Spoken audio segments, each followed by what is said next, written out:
அன்பான நேயரே, உங்களுக்காகவே அதாவது பிரத்யேகமா தயார் செய்யப்பட்ட இந்த ஆழமான தேடலுக்கு உங்கள நான் மிகுந்த உற்சாகத்தோடு வரவேற்கிறேன். ஆமா, இது உங்களுக்கான ஒரு பிரத்யேகமான நேரம். கண்டிப்பா.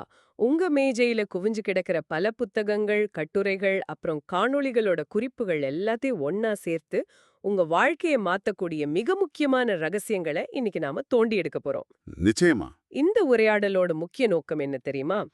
1900ங்களோட தொடக்கத்துல வந்து நெப்போலியன் ஹில்லோட வெற்றி விதிகளுக்கான தேடல் எப்படி தொடங்குச்சு, அதோட நம்ம எண்ணங்களுக்குள்ள ஒளிஞ்சிருக்கிற அந்த மாயாஜாலம் என்ன அப்படிங்கறத பல நிஜ வாழ்க்கை உதாரணங்களோட நாம ஆழமா புரிஞ்சுக்க போறோம். தகவல் பெருவெள்ளத்துல தத்தளிச்சிட்டு இருக்கிற இந்த காலத்துல, இது ஏன் உங்களுக்கு முக்கியம் அப்படிங்கறத நம்ம முதல்ல புரிஞ்சுக்கணும். அது ரொம்ப முக்கியம். இன்னைக்கு நம்ம கைகள்ல எந்த நேரமும் தகவல்கள் கொட்டி கிடக்குது. ஆனா, தகவல் வேற, தெளிவு வேற, இல்லையா? உலகத்தோட மாபெரும் வெற்றியாளர்களோட மூளை எப்படி செயல்படுது, அவங்க எப்படி சிந்திக்கிறாங்க அப்படிங்கறதுல ஒரு தெளிவான கட்டமைப்பு இருக்கு. சரியா சொன்னீங்க. பல மாறுபட்ட கோணங்களை ஒருங்கிணைச்சு அந்த வெற்றியாளர்களோட மனநிலையை நீங்களும் எப்படி அடையலாம் அப்படிங்கறத தான் இந்த ஆழமான பகுப்பாய்வுல நம்ம பார்க்க போறோம். இது வெறும் தத்துவம் கிடையாது. மூளை நரம்பியல், உளவியல் மற்றும் அறிவியலும் கலந்த ஒரு நடைமுறை சாத்தியம். அந்த நடைமுறை சாத்தியத்தை நோக்கிய நெப்போலியன் ஹில்லோட தேடல் எப்படி தொடங்குச்சு அப்படிங்கிற வரலாறு ரொம்ப சுவாரஸ்யமானது. ஆமா, 1908ல நடந்த அந்த சந்திப்பு. எக்ஸாக்ட்லி.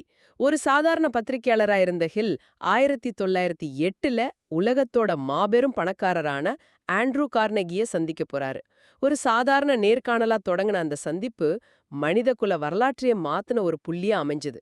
கார்னகி ஒரு மாபெரும் சவாலை அவர்கிட்ட முன்வைக்கிறாரு. ஆமா. வெற்றிக்கு ஏதேனும் ஒரு பொதுவான சூத்திரம் இருக்கான்னு கண்டுபிடிக்க உலகத்துல இருக்க மிக பெரிய வெற்றியாளர்களை நீ ஆராயணும். அதுக்கு உன்னுடைய வாழ்க்கையில 20லிருந்து 25 வருஷங்களை நீ அர்ப்பணிக்க வேண்டியிருக்கும். இதுக்கு நீ தயாரா அப்படின்னு கார்னகி கேக்குறாரு.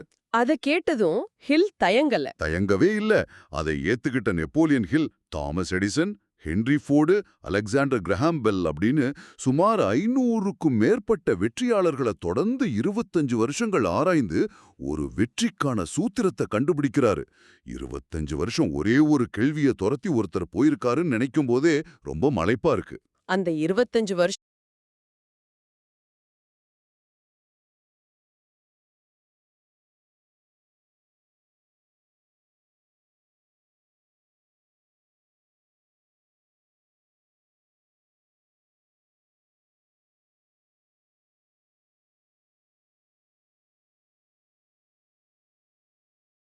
உழைப்போட அந்த தேடலோட ஒட்டுமொத்த மைய கருத்த அவர் ஒரே ஒரு வரியில சுருக்கினாரு.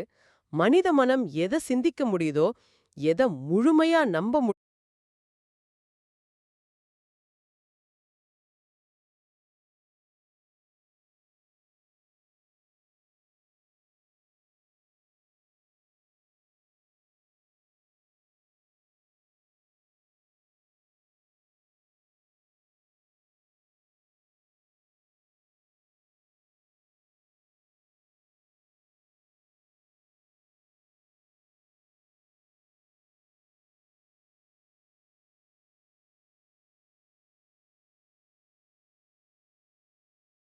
முடியுதோ, அத நிச்சயம் அடைய முடியும் அப்படிங்கிறது தான் அது.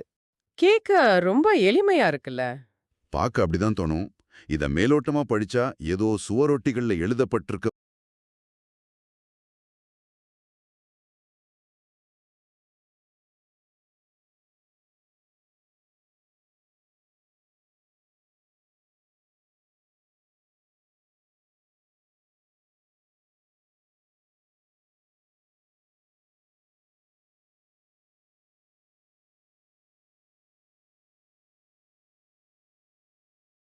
ஒரு சாதாரண ஊக்கமளிக்கிற வாசகம் மாதிரி தான் இருக்கும்.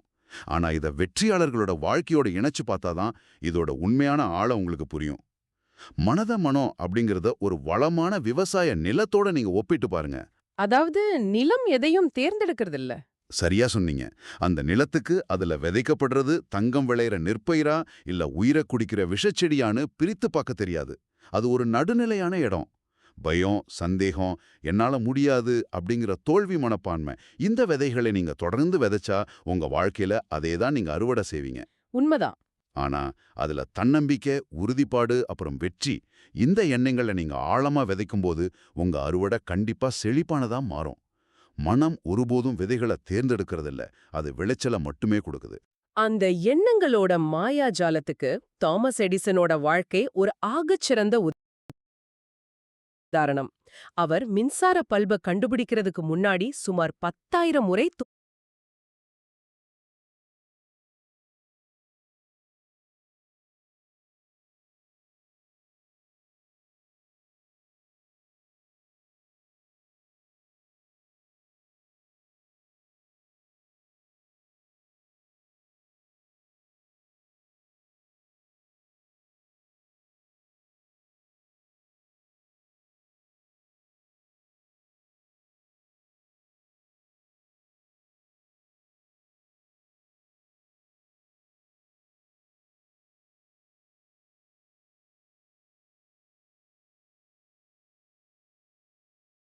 தோல்வி அடைஞ்சாரு அப்படிங்கிறது நமக்கு நல்லாவே தெரியும். 10,000 முறை நினைச்சு பாருங்க.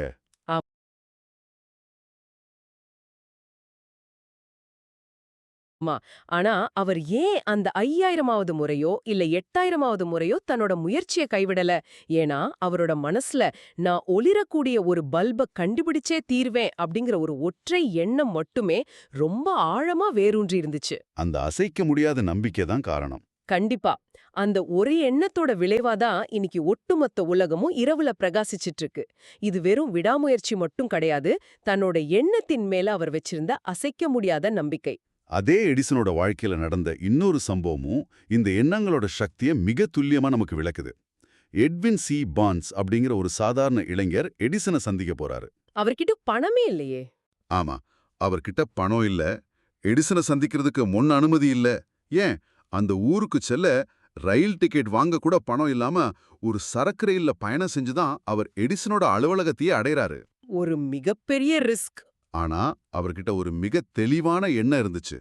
அவர், நான் எப்படியாவது எடிசன் கிட்ட ஒரு வேலை வாங்கணும் அப்படின்னு நினைக்கல.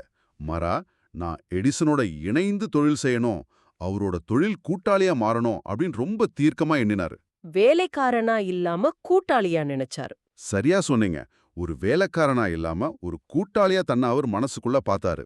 அந்த ஆழமான எண்ணம் தான் அவரை சில வருஷங்களுக்கு பிறகு எடிசனோட அதிகாரப்பூர்வ தொழில் கூட்டாளியாவே மாத்துச்சு. நீங்க சொல்றத பாக்கும்போது நம்ம எண்ணங்கள்ல இருக்கிற அந்த நோக்கத்தின் உறுதி எவ்வளவு முக்கியம் அப்படிங்கிறது ரொம்ப தெளிவா புரியுது. ஹென்ரி ஃபோர்ட் தன்னோட பிரபலமான V8 இன்ஜினை உருவாக்க நினைச்ச கதையும் இதத்தான் சொல்லுது. ஆமா, அந்த V8 இன்ஜின் கதை ரொம்ப பிரபலமானது. 8 சிலிண்டர்களை ஒரே பிளாக்ல வார்க்கணும் அப்படின்னு ஃபோர்டு தன்னோட பொறியாளர்கள் கிட்ட சொன்னப்போ அந்த துறை சார்ந்த வல்லுநர்கள் எல்லாரும் இத அறிவியல் படி சாத்தியமே இல்ல அப்படின்னு திட்டவட்டமா சொன்னாங்க. ஆனா ஃபோர்டு, எனக்கு அது வேணும், அதை நீங்க உருவாக்கியே தீரணும் அப்படின்னு தன்னோட முடிவுல ரொம்ப பிடிவாதமா இருந்தாரு. பொறியாளர்கள் ரொம்ப சிரமப்பட்டாங்க. ஆமா, 6 மாசம் ஆகுது, எந்த முன்னேற்றமும் இல்ல. 1 வருஷம் ஆகுது, அவங்க கடுமையா போராடி எந்த முடிவும் கிடைக்கல. இது சாத்தியமில்ல அப்படின்னு அவங்க திரும்பவும் சொன்னப்போ, தொடர்ந்து வேலை செய்யுங்க, எனக்கு அது வேணும் அப்படின்னு ஃபோர்ட் தன்னோட எண்ணத்துல சற்றும் பின்வாங்கல. இறுதியில அந்த அசாத்தியமான விஷயம் சாத்தியமாச்சு. ஃபோர்டோட எண்ணம் அறிவியலோட வரம்புகளையே உடைத்தெறிஞ்சுது. சரி, எண்ணங்கள் நிஜமாகும் அப்படிங்கிற இந்த தத்துவம் கேட்க ரொம்ப நல்லா இருக்கு. ஆனா நடைமுறை வாழ்க்கையில இந்த எண்ணங்களை எப்படி நிஜமா மாத்துறது? நமக்குள்ள இருக்கிற சந்தேகங்களையும் பயங்களையும் எப்படி அழிக்கிறது? இது ஒரு முக்கியமான கேள்வி. ஆமா, இங்கதான் சுய பரிந்துரை அப்படிங்கிற உளவியல் ரீதியான அறிவியல் கருத்து வருது. நம்ம மூளையில உள்ள ஆழ்மனது தர்க்கத்தை பாக்குறதில்ல.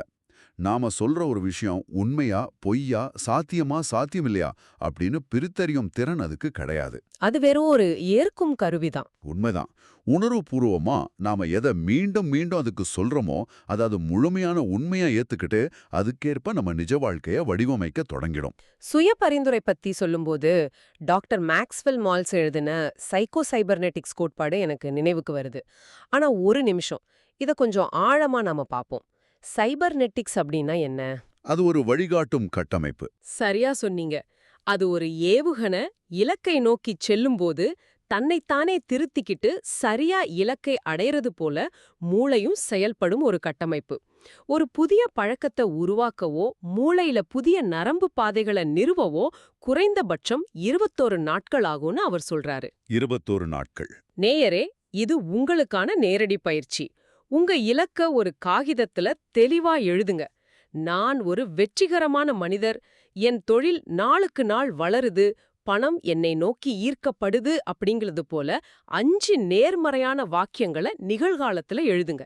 தினமும் காலையிலயும் இரவு தூங்குறதுக்கு முன்பும் கண்ணாடியோட முன்னின்னு உங்க கண்களை பார்த்து இத உணர்வுபூர்வமா சத்தமா படிங்க. 21 நாட்கள் இத தொடர்ந்து செஞ்சா உங்க ஆழ்மனம் இத உங்களோட புதிய யதார்த்தமா பதிவு செஞ்சிடும். இதை இன்னும் எளிதா புரிஞ்சிக்க ஒரு அருமையான தொழில்நுட்ப ஒப்புமையா நம்ம பார்ப்போம். LGNS ஆரிஜின் சுட்டிக்காட்டுற கிரிப்டோகிராஃபிக் பாதுகாப்பு பத்தி நீங்க கேள்விப்பட்டிருப்பீங்க. ஆமா, வங்கியோட செயலிகள்ல இருக்குமே. அதேதான். உங்க வங்கி செயலியை திறக்கும்போது எந்த ஹேக்கர்களாலும் உங்க தகவல்களை திருட முடியாதபடி மிகச் சிக்கலான கணித குறியீடுகளால ஒரு பதமான கவசம் அமைக்கப்பட்டிருக்கும் இல்லையா? அதே போலதான் இந்த சுயப்பரிந்துரை நம்ம மூளைக்கு செயல்படுது. ரொம்ப அருமையான ஒப்பீடு. தினமும் காலையிலையும் மாலையிலையும் நேர்மறை வாக்கியங்களை உணர்வுபூர்வமா சொல்றது அப்படிங்கிறது உங்களை சுற்றி நடக்கிற எதிர்மறை விஷயங்கள், மத்தவங்களோட விமர்சனங்கள், உங்க சொந்த பயங்கள் அப்படிங்கிற ஹேக்கர்கள் உங்க ஆழ்மனதுக்குள்ள நுழைய முடியாதபடி ஒரு உடைக்க முடியாத கிரிப்டோகிராஃபிக் கவசத்தை உங்க மூளைக்கு உருவாக்குறதுக்கு சமம். மூளைக்கு ஒரு உடைக்க முடியாத கவசம். இது ரொம்ப அருமையான சிந்தனை. இந்த வலுவான மனக்கவசம் எதிர்மறையை தடுக்கிறதுக்கு மட்டும் இல்ல, நாம விரும்பினதை ஈர்க்கிறதுக்கும் ஒரு ஆன்டினாவா செயல்படுது. இத பணத்தோட தொடர்பு படுத்தி பார்த்தா நிலைமை இன்னும் சுவாரஸ்யமா மாறுது. ஆமா, பணத்துக்கும் எண்ணங்களுக்கும் பெரிய தொடர்பு இருக்கு. பணத்துக்கும் நம்ம எண்ணங்களுக்கும் என்ன தொடர்பு? நெப்போலியன் ஹில்லோட பணத்தின் 7 மறைக்கப்பட்ட ஆன்மீக விதிகள் என்ன சொல்லுது அப்படிங்கறத நாம இப்ப பாப்போம். இங்க நாம புரிஞ்சிக்க வேண்டிய மிக முக்கியமான ஆனா பலரும் உணராத ஆன்மீக பொருளாதார விதி ஒன்னு இருக்கு. பணம் அப்படிங்கிறது நீங்க செய்யற கடின உழைப்புக்கு மட்டும் வர்ற எதிர்வினை கிடையாது. அது உங்களோட குணத்துக்கும் உங்க எண்ணத்தோட அதிர்வெண்ணுக்கும் வர்ற எதிர்வினை. இத கொஞ்சம் விரிவா சொல்லுங்களேன். இத கொஞ்சம் நிதானமா நம்ம புரிஞ்சுக்குவோம். 2 பேர் ஒரே ஊர்ல ஒரே நேரத்துல ஒரே மாதிரியான முதலீட்டுல ஒரே பொருளை விற்கிற ஒரு கடையை திறக்கறாங்கன்னு வச்சுப்போம். 2 பேரோட கடின உழைப்பும் ஒண்ணுதான். ஆனா சில வருடங்கள்ல ஒருத்தருக்கு மாபெரும் வெற்றி கிடைக்குது, இன்னொருத்தர் கடையை மூடுற நிலைக்கு தள்ளப்படுறாரு. ஏன்? அவங்களோட அதிர்வெண் வேறையா இருக்கும். சரியா சொன்னீங்க. அவங்களோட அதிர்வெண் வேற. ஒருத்தர் தன்கிட்ட பிரபஞ்சத்தோட முழு ஆற்றலும் இருக்கிறதா நம்பி வாடிக்கையாளர்களுக்கு சேவை செய்யணும் அப்படிங்கிற நேர்மறை எண்ணத்துல இயங்குறாரு. ஆனா இன்னொருத்தர் போட்ட பணம் திரும்பி வருமா, நஷ்டம் வந்துடுமோ அப்படிங்கிற பயத்துல இயங்குறாரு. பணம் அப்படிங்கிறது ஒரு நடுநிலையான ஆற்றல். நீங்க எந்த சிக்னல் அனுப்புறீங்களோ அதையே அது ஈர்த்து உங்ககிட்ட கொடுக்குது. அப்படி என்றால் அன்றாட நாம பயன்படுத்துற வார்த்தைகளுக்கு எவ்வளவு சக்தி இருக்கு? எனக்கு எப்போதுமே பண கஷ்டம்தான், இல்லனா நான் மாத கடைசியில திமாலாகி விட்டேன் அப்படின்னு எல்லாம் நம்ம சாதாரணமா நண்பர்கள் கிட்ட ஜோக்கருக்காக சொல்றதுண்டு. ஆனா இது ரொம்ப ஆபத்தான ஒரு விஷயம். ஆமா, எவ்ளோ பெரிய ஆபத்து! இந்த வார்த்தைகள் உங்க வாழ்க்கையோட சாஃப்ட்வேர்ல நீங்களே எழுதுற பிழையான கோடுகள் போல செயல்படுது. நம்ம ஆழ்மனம் ஜோக்கருக்கும் நிஜத்திற்கும் வித்தியாசம் தெரியாத ஒரு கணினி. அதனால நம்ம வார்த்தைகள்ல நம்ம விவரிக்கிற மொழியிலிருந்து கட்டளையிடுற மொழிக்கு மாறணும். விவரிக்கிற மொழியிலிருந்து கட்டளையிடுற மொழிக்கு அருமை. நான் கடனில் இருக்கிறேன் அப்படின்னு தற்போதைய நிலையை விவரிக்கிறத விட, என் நிதி நிலையை நான் மறுசீரமைத்து வருகிறேன் அப்படின்னு மூளைக்கு கட்டளையிட பழகணும். முற்றிலும் உண்மை. வார்த்தைகளே வாழ்க்கையை வடிவமைக்குது. இதோட இணைஞ்ச இன்னொரு விதிதான் சுழற்சி விதி மற்றும் இழப்பீடு. பணத்தை ஒரு பெட்டியில வச்சு பூட்டி எதற்கும் செலவு செய்யாம பயத்தோட பாதுகாக்கிறது அப்படிங்கிறது ஒரு தப்பான அணுகுமுறை. பணம் ஒரு இடத்துல தேங்க கூடாது. சரியா சொன்னீங்க. பணம் அப்படிங்கிறது ஒரு ஓடும் நதி போன்ற ஆற்றல். அது சுழற்சியில இருக்கணும். நன்றி உணர்வோட பணத்தை செலவிடும்போது, அதாவது ஒரு நல்ல புத்தகத்திற்கோ ஒரு நல்ல உணவுக்கோ ஒரு சிறந்த சேவைக்கோ நீங்க பணத்தை கொடுக்கும் பொழுது அது பல மடங்கா திரும்பி வர்ற வழியை உருவாக்குது. இத பாப் ப்ராக்டரோட விதியோட இணைச்சு பார்க்கலாமா? ப்ராக்டர் கூறுற அந்த இழப்பீட்டு விதியோட இணைச்சு பார்ப்போம். அவர் என்ன சொல்றாருன்னா, உங்க வருமானம் அப்படிங்கிறது 3 விஷயங்களை மட்டுமே பொறுத்தது. 1, நீங்க செய்யற வேலையோட தேவை உலகத்துக்கு எவ்வளவு இருக்கு. 2, அந்த வேலையை செய்யறதுல நீங்க எவ்வளவு சிறந்த திறமைசாலியா இருக்கிறீங்க. 3, உங்க இடத்துல உங்களை நீக்கிட்டு இன்னொருத்தரை கொண்டு வர்றது எவ்வளவு கடினம். அதாவது உங்களை ரீப்ளேஸ் பண்றது எவ்ளோ கஷ்டம் அப்படிங்கிறது. இந்த 3லையும் நீங்க தனித்துவமா திகழ்ந்தா செல்வம் இயற்கையாவே உங்களை தேடி வரும். இந்த திறனை வளர்த்துக்கிறது ஒரு புறம் இருந்தாலும் நாம மத்த மனிதர்களோடு பழகுற விதமும் ஒரு தொழிலோட வெற்றிக்கு மிக முக்கியம் இல்லையா? அலிபாபா நிறுவனத்தோட நிறுவனர் ஜாக்மா இத பற்றி ஒரு அற்புதமான விஷயத்த சொல்றாரு. அந்த எல்கியூ பத்தி தானே? அதேதான். இன்னைக்கு உலகமே செயற்கை நுண்ணறிவு மற்றும் இயந்திரங்கள பத்தி பேசிட்டு இருக்கும்போது, இயந்திரங்களுக்கு இல்லாத மனிதர்களுக்கு மட்டுமே உள்ள ஒரு சக்தி பற்றி அவர் பேசுறாரு. அதுதான் எல்கியூ. அதாவது லவ் கோஷன்ட். இயந்திரங்களுக்கு ஐக்யூ இருக்கலாம், ஆனா அன்பு, கருணை மற்றும் சக மனிதர்களை புரிந்து கொள்ளும் தன்மை மனிதர்களுக்கு மட்டுமே உரியது. ஒரு நிறுவனத்தோட தலைமைத்துவத்துல இது மிக முக்கியம். இந்த எல்கியூவை நடைமுறையில எப்படி பயன்படுத்துறது அப்படிங்கிறதுக்கு நெட்வொர்க் மார்க்கெட்டிங் நிபுணர் தீபக் பஜாஜ் கூறுற வழிமுறைகள் ஒரு சிறந்த உதாரணம். எந்த ஒரு வியாபாரத்தையும் வெறும் எண்களாகவும் இயந்திரத்தனமான விற்பனையாகவும் பார்க்காம மக்கள் சார்ந்த இயக்கமா மாத்தணும்னு அவர் சொல்றாரு. மனிதர்களை எண்களா பார்க்க கூடாது. உண்மைதான். ஒரு சிறந்த தலைவருக்கான தினசரி பழக்க வழக்கங்கள், குழுவுல உள்ள ஒவ்வொருத்தர்கிட்டையும் அவங்க வைக்கிற உயர்ந்த எதிர்பார்ப்புகள், அப்புறம் அவங்களுடனான தனிப்பட்ட உறவு ஆகியவை தான் ஒரு சாதாரண குழுவை ஒரு மாபெரும் வெற்றி படையா மாத்துது. மனிதர்களை எண்களா பார்க்காம மனிதர்களாவே பார்க்கிறது தான் அந்த அன்பின் அடிப்படையே. நாம இதுவரை பல தத்துவங்கள், எண்ணங்கள், மனப்போக்கு, வார்த்தைகளோட சக்தி என அனைத்தையும் ரொம்ப ஆழமா பார்த்தோம். ஆனா இவை அனைத்தும் செயல்ல இறங்காவிட்டா எந்த பயனும் இல்ல அப்படிங்கிறது தான் நிதர்சனம். செயல்பாடு ரொம்ப முக்கியம். அப்படி செயல்ல இறங்கும்போது தடைகளும் தோல்விகளும் வர்றது மிகவும் சகஜம். அந்த தோல்விய நாம எப்படி எதிர்கொள்றோம், எப்போ நிக்கிறோம், எப்போ தொடர்ந்து பயணிக்கிறோம் அப்படிங்கிறதுல தான் ஒட்டுமொத்த வெற்றியே அடங்கியிருக்கு. உதாரணத்துக்கு ஆர்.யூ. டார்பி அப்படிங்கிற மனிதரோட புகழ்பெற்ற கதைய பாப்போம். இது ஒரு மிகப்பெரிய பாடம். ஆமா, அந்த தங்கச் சுரங்க கதை. அவர் தங்க வேட்டையில இறங்கி பல கனவுகளோட ஒரு நிலத்த வாங்கி தோண்ட ஆரம்பிச்சாரு. ஆரம்பத்துல கொஞ்சம் தங்கம் கிடைச்சது. அதனால உற்சாகம் அடைஞ்சு பல இயந்திரங்களை கடன் வாங்கி வந்து தோண்டினாரு. ஆனா திடீர்னு அந்த தங்க நரம்பு மாயமா மறைஞ்சிடுச்சு. பல மாசங்கள் தோண்டியும் ஒரு சிறிய கல் கூட கிடைக்கல. ஒரு கட்டத்துல விரக்தியோட உச்சத்துக்கு போய் எல்லா இயந்திரங்களையும் ஒரு பழைய இரும்பு வியாபாரிக்கு வித்துட்டு திரும்பி போயிட்டாரு. ஆனா கதையோட திருப்பம் அங்கதான் இருக்கு. அந்த பழைய இரும்பு வியாபாரி இயந்திரங்களை அப்படியே குப்பையில போடல. அவர் ஒரு சுரங்க பொறியாளரை அழைச்சிட்டு வந்து அந்த நிலத்தை ஆராய்ந்தாரு. அந்த பொறியாளர் முந்தைய உரிமையாளர் டார்பிக்கு நிலத்தோட அமைப்பு புரியலன்னோ, அவர் தோன்றத நிறுத்தின இடத்துல இருந்து வெறும் 3 அடி தூரத்துல மாபெரும் தங்கச் சுரங்கம் இருக்குன்னு கணிச்சாரு. வெறும் 3 அடி. ஆமா, அவர் சொன்னது போலவே தோண்டியப்போ அமெரிக்காவோட மாபெரும் தங்க புதையல்கள்ல ஒன்னு கிடைச்சது. சற்று யோசிச்சு பாருங்க. நேரே வெறும் 3 அடி தூரம். இது கேட்பதற்கே மிகவும் வேதையா இருக்கு. ஆனா இங்க எனக்கு ஒரு சந்தேகம் எழுது. நாம் 3 அடி தூரத்துல தங்கம் இருக்கா இல்ல வெறும் பாறைகளை தான் தோண்டிக்கிட்டு இருக்கோமான்னு எப்படி தெரிஞ்சுக்கிறது? அது ஒரு நல்ல கேள்வி.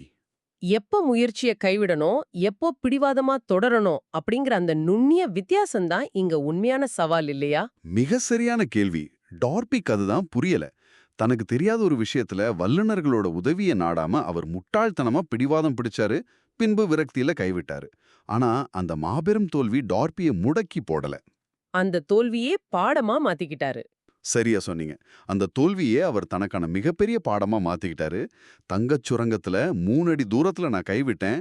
ஆனா இனி என் வாழ்க்கையில ஒருபோதும் அப்படி செய்ய மாட்டேன் அப்படின்னு சபதமேற்றாரு.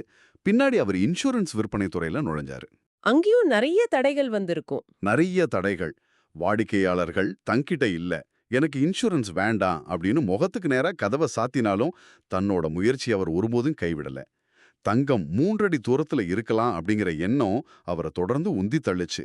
அதோட விளைவா வருஷத்துக்கு $1 மில்லியன் மதிப்புள்ள இன்சூரன்ஸ் பாலிசிகளை விற்று அமெரிக்காவோட தலைசிறந்த விற்பனையாளர்கள்ல ஒருவரா அவர் உருவெடுத்தாரு.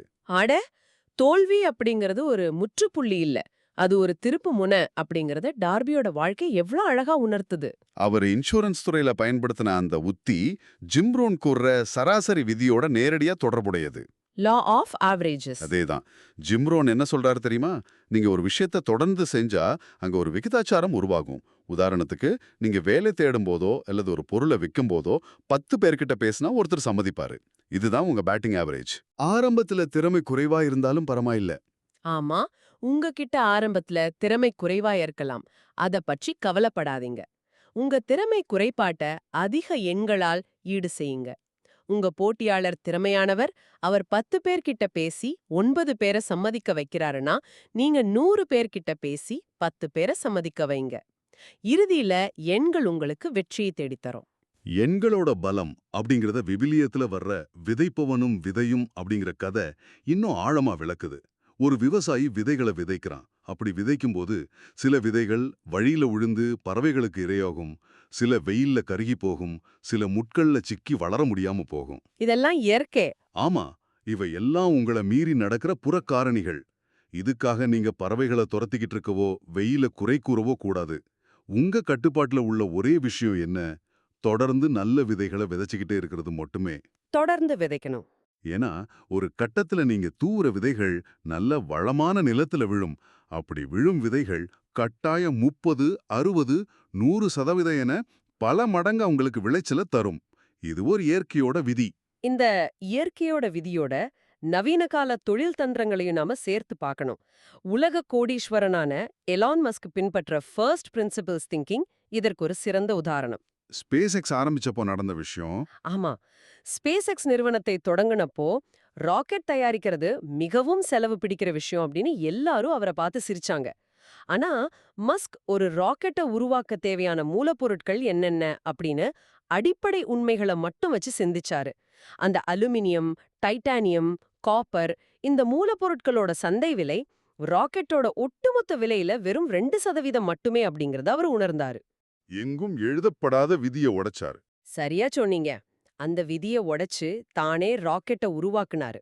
அதோட வாரம், 100 மணி நேர உழைப்பு மற்றும் எதிர்மறை மனிதர்களை புறக்கணிக்கிறது அவரை உலகத்தோட பெரும் பணக்காரரா மாத்துச்சு. இதத்தான் பி.டி. பார்னம் அப்படிங்கிற மாபெரும் தொழிலதிபரும் தன்னோட விதியா சொல்றாரு. உங்க தொழில்ல நேர்மையா இருங்க, வாடிக்கையாளர் உங்ககிட்ட என்ன எதிர்பார்க்கறாரோ அதை விட அதிகமா கொடுங்க. இதுதான் உங்களுக்கான நிரந்தர செல்வத்தை உருவாக்குற வழி. செல்வத்தை உருவாக்குறது அப்படிங்கிறது ஒரு கலைனா, உருவான செல்வத்தை தக்க வைக்கிறது அப்படிங்கிறது ஒரு மிகச்சிறந்த அறிவியல். இத ராபர்ட் கியோசாகி தன்னோட 5 நிதி அறிவுகள் அப்படிங்கிற கோட்பாட்டோட மூலம் மிக தெளிவா பதிவு செய்றாரு. அந்த 5 விஷயங்கள் முதலாவது, அதிகமா சம்பாதிக்கிறது. அதாவது பிறருடைய பெரிய பிரச்சனைகளை நீங்க தீர்ப்பதன் மூலம் உங்க வருமானம் கூடும். இரண்டாவது, உங்க பணத்தை பாதுகாக்கிறது, தவறான முதலீடுகள் மற்றும் தேவையற்ற வரிகள்ல இருந்து. மூன்றாவது, உபரிய உருவாக்குறது, உங்க வரவை விட செலவை குறைவா வச்சு மீதமுள்ள தொகையில சொத்துக்களை வாங்குறது. நான்காவது, அதை சரியா முதலீடு செஞ்சு பெருக்கிறது. ஐந்தாவது, தகவல்களை சரியா கையாளுறது. தகவல் தான் இன்றைய ஆயுதம். ஆமா, இன்றைய உலகுல தகவல் தான் ஆயுதம். அதை எப்படி உங்களுக்கு சாதகமா பயன்படுத்துறீங்க அப்படிங்கறதுல தான் வெற்றியே இருக்கு. தகவல்களை சரியா கையாளுறது பற்றி பேசும்போது நாம எப்படி சிந்திக்கிறோம், தகவல்களை எப்படி பகுப்பாய்வு செய்றோம் அப்படிங்கறதுல உள்ள பிழைகளையும் நாம கண்டிப்பா கவனிக்கணும். The art of thinking clearly அப்படிங்கிற புத்தகம் சர்வைவர்ஷிப் பயஸ், அதாவது பிழைத்து வந்தவற்றுக்கு மட்டும் முக்கியத்துவம் தரும் பிழை அப்படிங்கிற ஒரு அற்புதமான கருத்தை முன்வைக்குது. அந்த போர் விமானங்களோட கதை எல்லாம் கவசத்தை வலுப்படுத்த ராணுவ அதிகாரிகள் நினைச்சாங்க. வாக்க சரியா தான் தோணுது. ஆனா ஆப்ரஹாம் வால்ட் அப்படிங்கிற புள்ளி விவர நிபுணர் இத தடுத்தாரு. அவர் கேட்ட கேள்வி என்ன தெரியுமா? குண்டுபட்டு திரும்பி வராத விமானங்கள் எங்கே அடிபட்டன அப்படின்னு நீங்க சிந்திக்கவே இல்லையே. திரும்பி வந்த விமானங்கள்ல இருந்த குண்டு துளைகள் அந்த விமானம் தாங்கிக் கொள்ளக்கூடிய பாதிப்புகளை காட்டுது. ஆனா என்ஜின் போன்ற முக்கிய பகுதிகள்ல குண்டுபட்ட விமானங்கள் திரும்பவே இல்ல. ரொம்ப ஆழமான பார்வை. அதனால நாம காணும் வெற்றிகளை மட்டுமே வச்சு முடிவெடுக்க கூடாது. காணப்படாத தோல்விகளையும் நாம ஆழமா பகுப்பாய்வு செய்யணும். அது மிக துல்லியமான உதாரணம். இந்த சிந்தனை முறையை இன்றைய காலகட்டத்துக்கு ஒரு நவீன கிரியேட்டருக்கு அப்படியே நம்ம பொருத்தி பார்க்கணும். யூடியூபராகவோ அல்லது சமூக வலைதளங்கள்ல ஒரு இன்ஃப்ளூயன்சராவோ இருக்கிறவங்க வெறும் அன்றாட பதிவுகளை போடுறதோட தங்களை சுருக்கி கொள்ளக்கூடாது. ஒரு மீடியா கம்பெனியா சிந்திக்கணும். சரியா சொன்னீங்க. அவங்க ஒரு முழுமையான மீடியா கம்பெனி போல சிந்தித்து காலத்தை வென்று நிற்கும் ஆழமான சொத்துக்களை உருவாக்கணும். அதாவது புத்தகங்கள், ஆவணப்படங்கள், ஆன்லைன் வகுப்புகள்னு உருவாக்கணும். பலரும் என்ன நினைக்கிறாங்கன்னா, ஏதோ ஒரு வீடியோ வைரலாகிறது தான் வெற்றி அப்படின்னு. அது தற்காலிக கவனம் மட்டுமே. தற்காலிக கவனத்தை ஈர்ப்பதை விட பல ஆண்டுகளுக்கு பிறகும் மக்களுக்கு பயன்படும் நிரந்தரமான மதிப்பை உருவாக்குறதே உண்மையான மற்றும் நிலையான வெற்றி. உங்க விளக்கம் ரொம்ப அருமை. இன்னைக்கு நாம விவாதித்த கருத்துக்கள் உண்மையிலேயே பலரும் தங்கள் வாழ்க்கையில தேடிக்கிட்டு இருக்கிற ஒரு பெரும் புதையல் தான். நேரே உங்க மேஜையில இருந்த அத்தனை குறிப்புகளையும் இன்னைக்கு நாம ரொம்ப ஆழமா அலசிட்டோம். கண்டிப்பா நிறைய விஷயங்களை நம்ம கவர் பண்ணியிருக்கோம். இத உங்களுக்கால சுருக்கமா தொகுத்து வழங்குறேன். உங்க எண்ணங்களே உங்க நிஜ வாழ்க்கையா மாறுது. மனம் ஒரு விவசாய நிலம் போன்றது. அதனால அத கவனமாக கையாளுங்க. சுய பரிந்துரை மூலம் 21 நாள் பயிற்சியை பயன்படுத்தி உங்க ஆழ்மனத ஒரு பலமான கவசத்தால் நிரல் செய்யுங்க. பணத்தை ஒரு நேர்மறையான ஆற்றலா பாருங்க. வார்த்தைகளை கவனமா பயன்படுத்துங்க. தோல்விகளைக் கண்டு துவழாம டார்பிய போல பாடமாக கத்துக்கிட்டு சராசரி விதியை பயன்படுத்தி தொடர்ந்து செயல்படுங்க. இந்த பயணம் முழுவதும் நம்ம பேசுனத ஜிம் ரோன் கூறிய ஒரு அற்புதமான வரியோட நம்ம இணைச்சு பார்க்கலாம். அவர் சொல்றாரு, உங்க வாழ்க்கையோட திசையை தீர்மானிக்கிறது வீசும் காற்றல்ல, நீங்க உங்க பாய்மரத்தை எப்படி திருப்புறீங்க அப்படிங்கறதே ஆகும். பாய்மரத்தை சரியா திருப்பணும். ஆமா, உங்களுக்கு சாதகமாகவோ அல்லது பாதகமாகவோ எந்த காற்று வீசினாலும் உங்க எண்ணம், உழைப்பு மற்றும் பயிற்சி என்னும் பாய்மரத்தை சரியா திருப்பினா நீங்க சேர வேண்டிய இடத்தை நீங்க நிச்சயம் அடைவீங்க. நீங்க எந்த பின்புலத்திலிருந்து வந்திருந்தாலும் சரி, உங்களுக்கு எவ்வளவு வயதாகி இருந்தாலும் சரி, இந்த 21 நாள் பயிற்சியை நீங்க இன்றே இப்போதே தொடங்கலாம். உங்களை மாற்றுவதற்கான முழு ஆற்றலும் வேறு எங்கும் இல்ல, அது உங்களுக்குள்ள மட்டுமே இருக்கு. ஆமா, அந்த முழுமையான ஆற்றல் உங்களுக்குடைய மட்டுமே இருக்கு. ஆனா நேரே உங்ககிட்ட விடைபெறதுக்கு முன் உங்க சிந்தனைக்கு ஒரு புதிய சவாலான கேள்வியை நான் முன்வைக்க விரும்புறேன். அது என்ன கேள்வி? நாம இதுவரை நமது உள்மன எண்ணங்களும் நாம பயன்படுத்துற வார்த்தைகளும் எப்படி பணத்தையும் வெற்றியையும் ஈர்க்குது அப்படின்னு ஆழமா பார்த்தோம். ஆனா நீங்க தற்போது அமர்ந்திருக்கிற இந்த அறை அல்லது நீங்க தினமும் புழங்குற சுற்றியுள்ள இடங்கள் உங்களோட முந்தைய காலத்து எதிர்மறை எண்ணங்கள், பயங்கள் மற்றும் சோகங்களோட மிச்சங்களை தேக்கி வச்சிருக்கிற ஒரு கண்ணுக்கு தெரியாத நங்கூரமா செயல்பட்டுக்கிட்டு இருக்கலாம் அல்லவா? ஓ, இது ஒரு வித்தியாசமான கோணம். உங்களோட அந்த சுற்றியுள்ள சூழ்நிலையையும் அறையோட அமைப்பையும் முற்றிலுமா மாற்றி அமைக்கிறது, பழைய பொருட்களை அப்புறப்படுத்துறது அப்படிங்கிறது உங்களோட ஆழ்மனதை முழுமையா ரீசெட் செய்வதற்கான ஒரு ரகசிய தூண்டுதலா இருக்க முடியுமா? இத பத்தி இன்னைக்கு சற்று யோசிச்சு பாருங்க. மீண்டும் ஒரு ஆழமான தேடலில் சந்திப்போம்.